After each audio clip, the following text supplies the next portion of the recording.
அமமுக, தேமுதிக, ஒரு டிடிவி 3 பேச்சுவார்த்தை நடப்பதா ஒரு தகவல். எனக்கு தெரியல. உங்களோட மறைமுக பேச்சுவார்த்தை நடக்கிறாங்க. கூட்டணி யார் பக்கம் அப்படின்றது நாங்க சொல்லிட்டு என்னைக்குமே நிபந்தனையற்ற ஆதரவு. டெல்லி செல்ல வாய்ப்பு இருக்கா சார்? என்னன்னா டெல்லி செல்ல நல்ல வேலை அமெரிக்கா செல்ல வாய்ப்பு இருக்கான்னு டெல்லி புறப்பட்டிருக்காரு. உலக அதிசயம் அது. சசிகலா அவர்கள் வந்து அதிமுகவில் மீண்டும் இணைவது குறித்து நீங்கள் ஏதாவது அப்படிப்பட்ட எண்ணம் அவங்க வந்தா நீங்க நாங்கள் வந்து இது குறித்து பல முறை ஊடகத்தின் பத்திரிகைகளை தெரிவிச்சிட்டேன். மீண்டும் மீண்டும் அதை கிளற வேண்டாம், அங்கே இடம் கிடையாது. அது சார் ஏன் போங்கல, அதெல்லாம் எங்கப்படி தனிப்பட்ட வரும். நாங்கள் இல்லைன்னா அதோட விட்டுருங்க.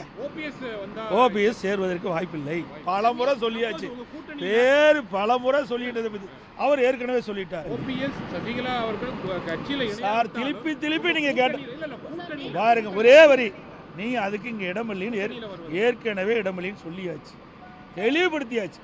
அதை மீண்டும் மீண்டும் அரைச்சமாகவே அரைக்க வேண்டாம். இதோட 50 வரைக்கும் நான் சொல்லிட்டேன், டெல்லியிலையும் நான் சொல்லிட்டேன். வேற எந்தெந்த கட்சி வருதுன்னு சொன்னா எங்களுக்கு செய்தியா இருக்கும் சார். அது எப்படி அதில் வெளிப்படையாக சொல்ல முடியாது சார். நாங்கள் சேர்ந்த உடனே உங்களுக்கு தகவல் கொடுக்க போகிறோம். அதில் அரசியல் கட்சி என்பது ரகசியமாக தான் அரசியல் கட்சிக்கு அதுக்குன்னு ஒரு அந்தஸ்து உண்டு, புரியுதுங்களா?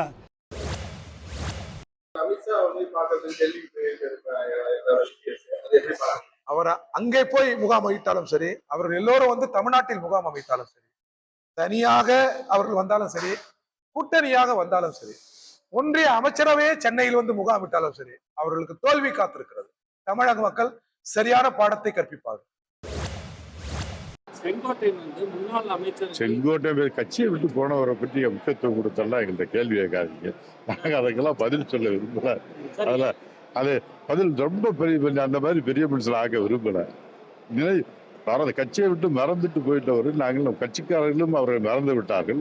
அவரை மீண்டும் நினைவுபடுத்துகின்ற வகையில எங்களுக்கு நாங்கள் விரும்பவில்லை. சசிகலா தரப்பு அந்த அதிருப்தியாளர்கள் வந்து தாவேக்காக்கு போறதை பார்க்க எந்த அதிருப்தியாளரும் நம்ம அதிமுக இல்ல. எல்லாரும் நமது தலைமையை, எடப்பாடியார் தலைமையை ஏகமானதா ஏற்றுக்கொண்டவர்கள் தான் அனைத்து இந்திய அண்ணா திராவிட முன்னேற்ற கழகத்தில் இருக்கிறார்களே தவிர யாரும் அதிருப்தியுள்ள தேமுதிக அதிமுக பக்கம் வருகிற வாய்ப்பு இருக்கா? அவர்கள் கேப்டன் விஜயகாந்த் அவருடைய முடிவை பின்பற்றி அதிமுகவின் பக்கம்தான் அவர்கள் வருவார்கள். தான் இருக்கின்ற வரை, இறக்கின்ற வரை திமுகவை எதிர்த்தவர் கேப்டன் விஜயகாந்த் அவர்கள், மறைந்த தலைவர். விஜயகாந்த் அவர்கள் மீது அன்பு வைத்தவர்கள் சகோதரி பிரேமலதா விஜயகாந்த் அவர்களும் அவரது பையன் மகன்களும். ஆகவே தன்னுடைய கணவருடைய கொள்கைக்கு எதிராகவோ நிச்சயமாக தேமுதிக செல்லாது. அதிமுகவோடு தான் வரும், அதிமுகவோடு தான் கூட்டணி அமைக்கும். நாங்கள் எங்களுடைய தலைவர் தேர்தல் நெருங்க வர்ற எல்லா பாலையும் சிக்ஸராக அடிச்சுக்கிட்டு இருக்காரு. என்ன எடப்பாடி நோபால் போடுறாரு, அங்கிட்ட அமித்ஷா நோபால் போட்டு ஓவரோட எண்ணிக்கையை எங்களுக்கு உயர்த்தி கொடுக்குறாங்க. 6 பால் போட வேண்டிய இடத்துல 8 பால் 9 பால் போடுறாங்க. தலைக்கணத்தோடு சொல்லவில்லை, கருவத்தோடு சொல்லவில்லை, மக்களுக்கு பணியாற்றி விட்டு மக்களுடைய மனதை தொட்டு பார்த்து விட்டு சொல்லுதோம். ஐயா அமித்ஷா வரலைனாலும் பாமக போகும். ஏன்னா பாமக வந்து ஏற்கனவே அந்த கூட்டணியில் இருந்திருக்காங்க, இருந்து சட்டமன்றத்தை சந்திச்சிருக்காங்க. பாராளுமன்றத்தில் தான் பாரதிய ஜனதா கூட்டணிக்கு போனாங்க. இப்போ பாரதிய ஜனதா இங்கே இருக்கு, இப்போ ஐயா இங்கே போகிறதுல வந்து இயல்பு தானே. அதை போய் அதில் இது நடக்கக்கூடாது ஒன்று நடந்துருச்சுன்னு மாதிரி நீங்கள் பேசிட்டு இருக்க வேண்டியது இல்லை.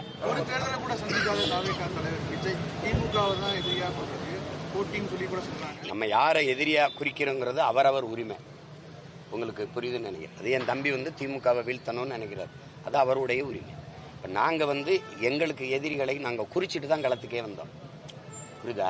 அப்போ அவர் தம்பி வந்து இந்த ஆட்சியை அப்புறப்படுத்தணும், இந்த வீழ்த்தணும்னு நினைக்கிறார், அது அவருடைய உரிமை, அவருடையது. ஏன் அதை சொல்கிறாருன்னு நீங்கள் தம்பிட்டு தான் கேட்கணும், அவங்க சார்ந்த கொள்கை பரப்பாளர்கிட்ட தான் கேட்கணும். தம்பி விஜய் அசைக்க முடியாத கட்சியா, அசைக்கக்கூடிய கட்சியா என்று சொல்வதை விட ஒரு கட்சியாக அவர் இங்கே வந்திருக்கிறார். அதனால் ஆனால் முடியாத கட்சியாக அவர் எப்போ மாறுவார்னா, தேசிய ஜனநாயக கூட்டணியோடு கூட்டணி வைக்கும்போது தான் அசைக்க முடியாத கட்சியாக மாறுவார். இல்லைன்னா அசைத்து பார்க்கின்ற கட்சியாகத்தான் இருக்க முடியும். இல்லை, வருவதற்கு வாய்ப்பு இருக்கல சொல்ல. நீங்கள் திமுகவை கடுமையாக எதிர்க்கிறீங்க, திமுக வீட்டுக்கு அனுப்ப வேண்டும் என்று நினைக்கிறீர்கள். அப்படி என்றால் அது தனியாக முடியுமா, இல்லை என்றால் அணியாக முடியுமா என்பதை அவர் சிந்தனை செய்ய வேண்டும் என்பது எனது கருத்து. சென்சார் போர்டை வச்சா இந்த இந்த கேள்வியை நான் சென்சார் செய்கிறேன். நானும் எப்போ தணிக்கை கிடைக்கும்னு எதிர்பார்த்துட்டு தான் இருக்கேன்.